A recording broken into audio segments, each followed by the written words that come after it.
Hello and welcome to the Fasting Focused Lifestyle Podcast. This is Vicky, and this week's episode, I'm going to talk about what my 11-day fast. Yes, I fasted for 11 days. I'm going to talk about what that taught me and share that wisdom with you. So stay tuned.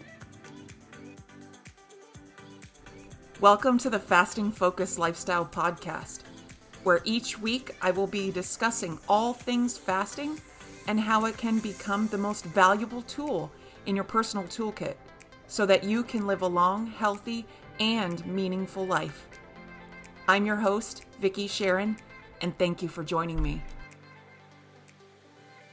All right, so if you can believe it, I did fast the beginning of November until the 10th. So I actually started on Halloween and brought my fast through to the 10th of November.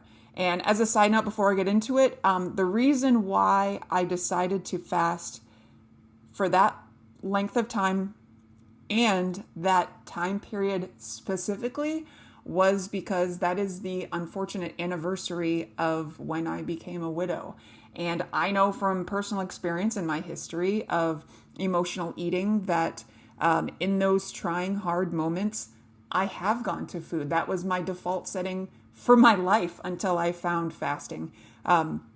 Feeling like I could numb away the pain with my face full of whatever I could get my hands on definitely didn't serve me. It put me at almost 400 pounds, yo-yo dieting for pretty much all my adulthood when I was struggling to figure out a way to shed the excess weight. It was up, down, like many of you have experienced as well. The length of the fast was something that I had familiar experience with because my longest extended fast was 14 days. And I did that in my dedicated weight loss journey. So it wasn't specifically for weight loss, but it was more for a mental and emotional strength. And I definitely got it when I was on this 11-day fast.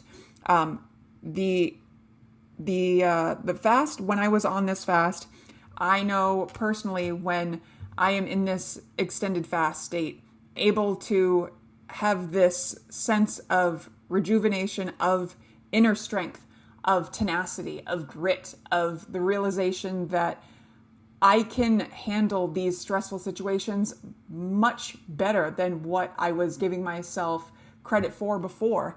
And understanding that the vices that we turn to when times are hard are just that. They're just temporary vices because it masks our ability to actually deal with those hard, challenging situations that we feel like we can't handle at that moment. And for me, like I said, becoming a widow, still remember because obviously when we have those really challenging moments in our life, they tend to establish permanence in our memory, in our brain, in our physical body. Like we physically hold on to them, we remember them. And while, again, as I've said this before, I am not perfect, I'm not done, I'm not finished, I feel you always have to have that growth improvement mindset where you're always wanting to improve on how you were the day previous. So turning to fasting when I was in the middle of becoming a widow was just a natural step in the right direction, I felt like. And I decided when I was in the process of becoming a widow back in 2019, was actually on my late husband's and mine wedding anniversary, which is the 8th of November rather. The 8th of November was our wedding anniversary. And going to visit him in the hospital and hearing that despite what he thought in believing that he was going to be released that day, he thought he was going to go home again to continue to wait to get approval from Social Security to be able to be on the transplant list for a heart. He needed a heart transplant.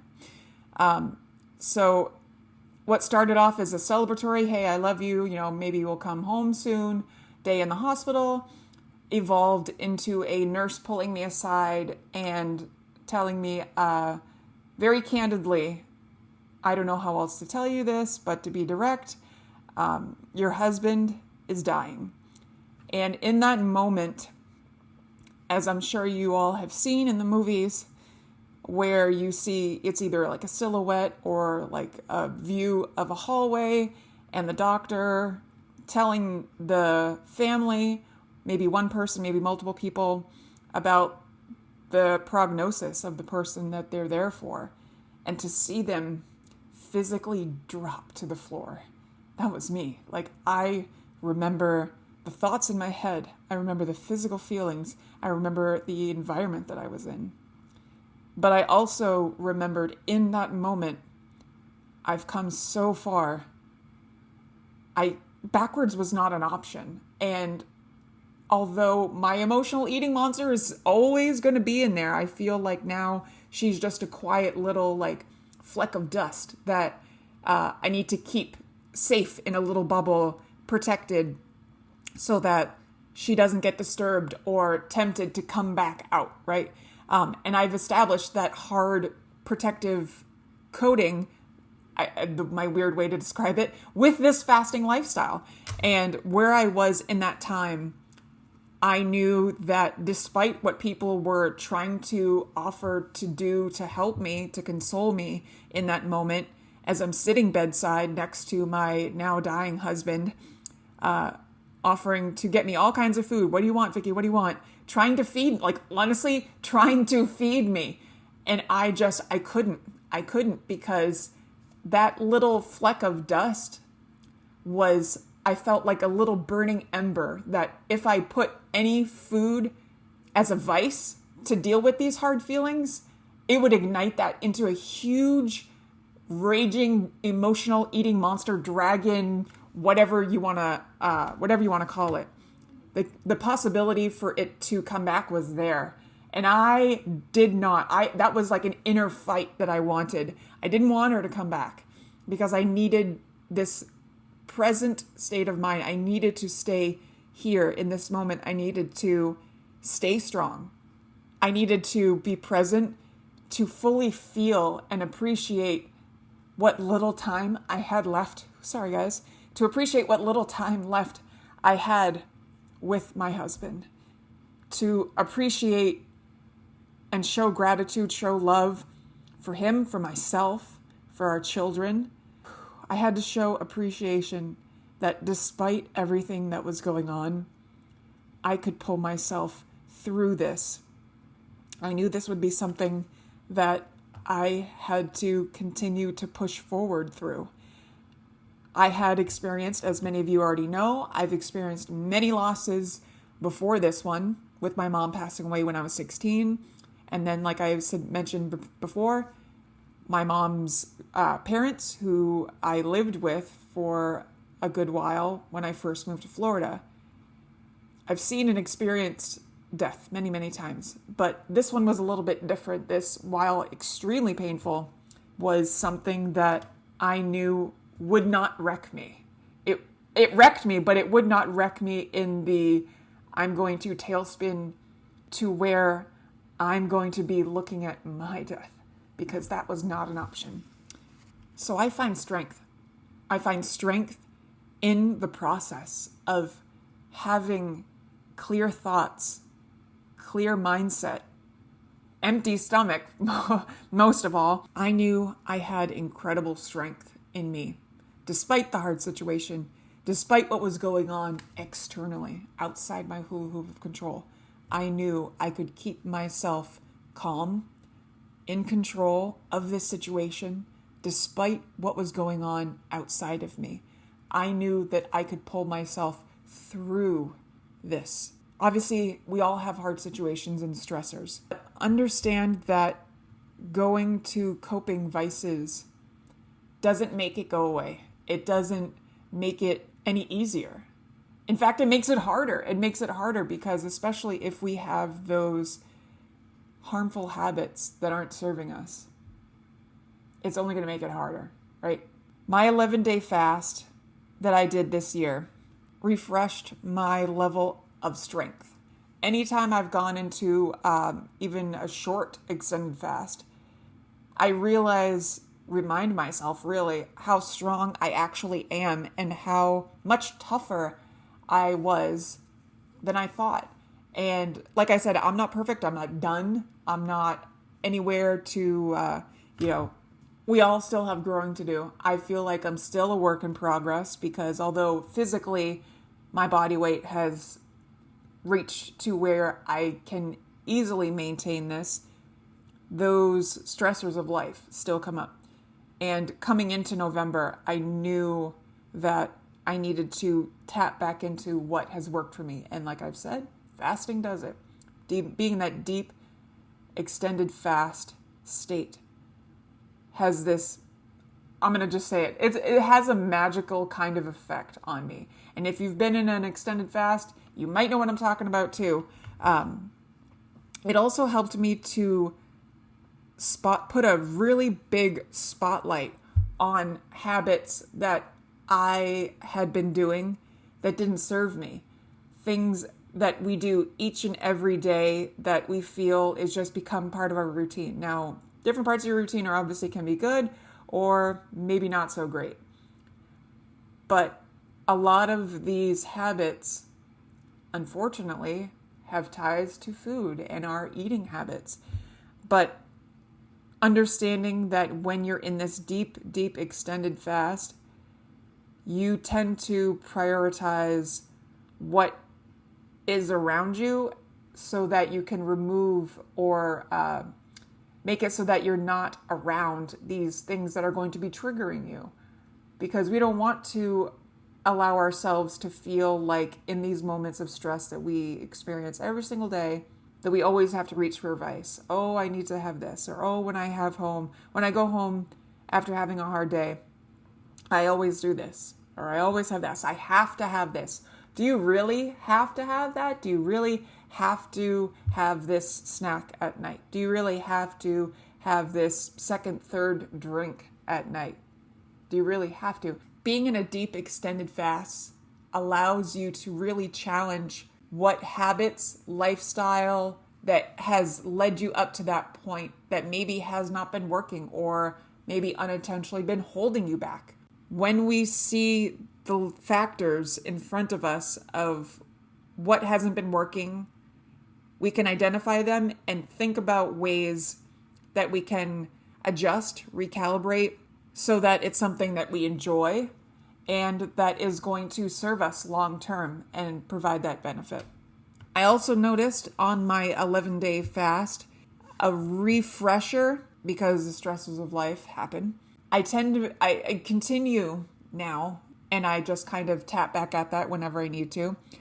But specifically during that fast, I noticed a renewal feeling of being much less reactive than I was before.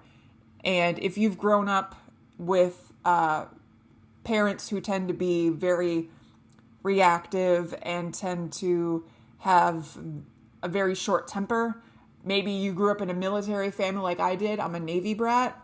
And having those parents around all throughout childhood, adolescence, and even adulthood, I've seen and experienced.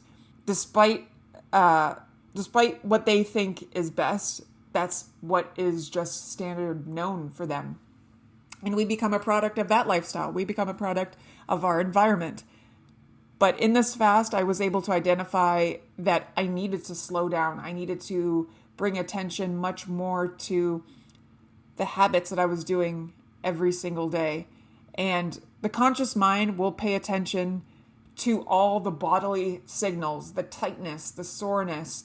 Maybe you have a ringing in your ear. Maybe you feel like sinus pressure, maybe aches and pains in your feet, legs, whatever. When we're in these deep extended fasts, we're able to maybe do some really, really deep cleaning from foods that were harmful to us, that we maybe didn't realize they were harmful. Like the sugars and processed foods that can absolutely wreak havoc on our bodies.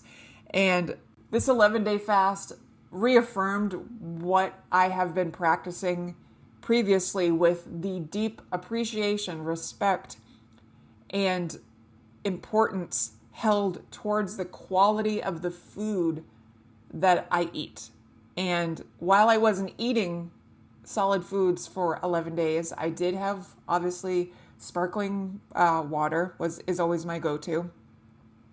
I did have coffee. I did put some creamer in there. I don't go overboard. I don't add any added sugars to it. And I knew that coming into the close of that extended fast, I thought very intentionally about the quality of the food that I was going to utilize going forward to break the fast. And before getting into this extended fast, I had been predominantly kind of bouncing back and forth between some vegan, some vegetarian. I knew that I wanted to get back to being full vegan. I knew that I could physically feel the way that my body responded with consuming just I wasn't overly consuming with dairy products, but just the way that my body felt after consuming dairy, just slight amounts of dairy. I knew I wanted to remove it completely. I also knew I wanted to drastically increase my consumption of plants, vegetables, as much as possible. And throughout the courses that I'm in right now with my studies for my bachelor's in health and nutrition with Arizona State University online, the variety of the food matters. Balancing out the different macronutrients, micronutrients matters, and understanding it doesn't have to be perfect. It doesn't have to look like an Instagram photo. It doesn't have to measure up to anybody's standards besides your own. Understanding that the food that you put in is your fuel and shouldn't be treated as a vice. It shouldn't be treated as an addictive behavior that you indulge in to overcome hardships or just blindly numbing, eating your feelings away. Because I know that was all I knew. And I feel like I wish younger Vicky, get into a time machine, go back in time, knew this earlier, but I know it now, and that's plenty. That's good for me. So in sharing this with you, I want to encourage you to take inventory of what's going on. If this is something that you can benefit by integrating an extended fast into your lifestyle, I highly recommend it. And as a side note, if you have not done any extended fasts yet in your journey, I do not encourage extended fasts right from the get-go. I am highly encourage you to become fat adapted by integrating a consistent fasting method into your routine for at least a month and a half until you become fat adapted. If you're unfamiliar with fat adaptation, I do talk about it in my earlier episodes, so definitely check that out. But the amazing benefits with being in this 11-day extended fast goes well beyond the body weight that you want to shed.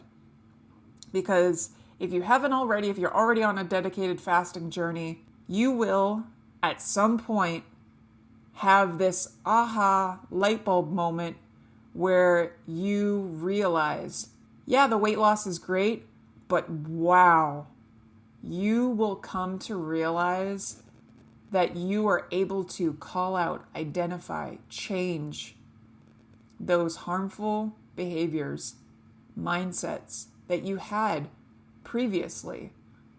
Everything will just kind of bubble up to the surface. And while the first few days of an extended fast is challenging, especially for new folks, while challenging, realize once you figure out your groove and you really get into a good flow with an extended fast, you feel unstoppable. You feel this sense of renewed sense of self, really. You feel like a superhero in some respects. And there were times where I thought, oh, maybe I should just extend it and make it go a little bit longer. And there were days where I thought, oh, maybe I should just end it here. But that's when I feel myself going into that negative headspace, that's when I get up, move around, walk around, change my environment. And that typically has helped to pull me out of if I was in a mental funk for the time, because that's just a temporary thing. Lastly, one of my favorite effects that this 11-day fast and all the other extended fasts that I've had in the past has left me with, this overall love and satisfaction with simplifying and living minimally, and more than just clothes, decorations, whatever around the house, even as kind of silly sounding as self-care things, what you use, what you buy, what you give your time to. It really allows you to prioritize what you want from your life, for your life, really everything, every single thing, every component of your life. You can just realize if it's something that's serving you and providing benefit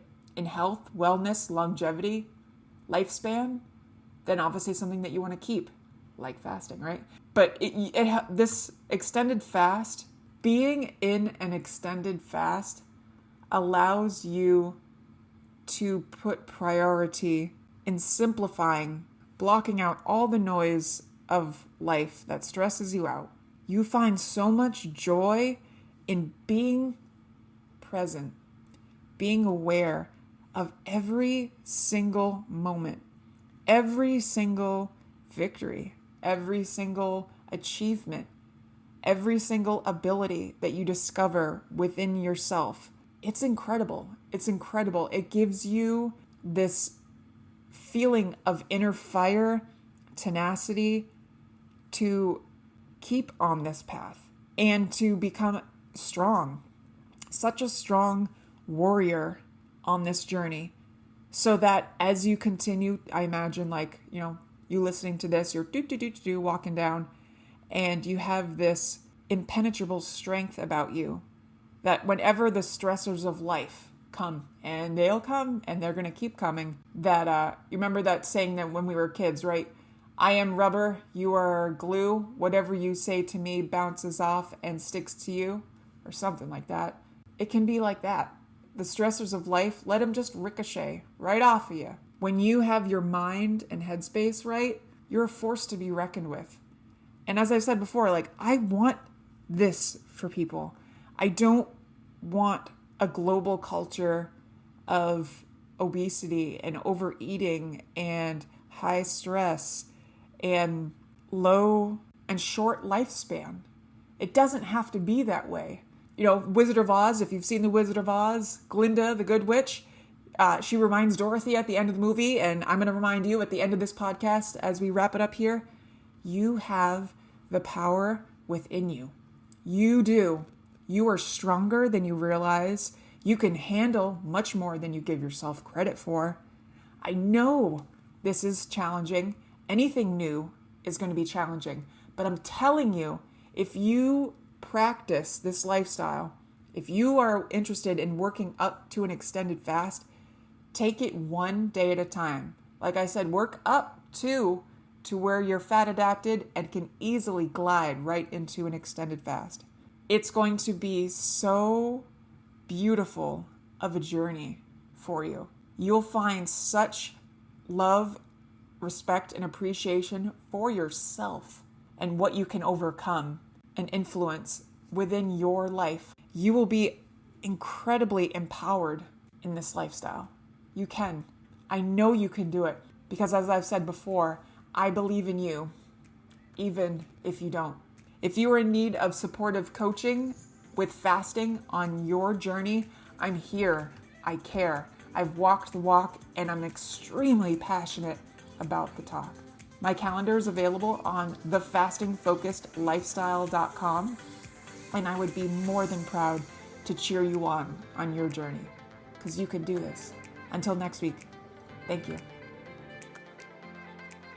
The Fasting Focused Lifestyle Podcast. Copyright 2022. The information given within this podcast is not intended or implied to be a substitute for professional medical advice, diagnosis, or treatment. Please consult your doctor before starting any weight loss method. Thank you.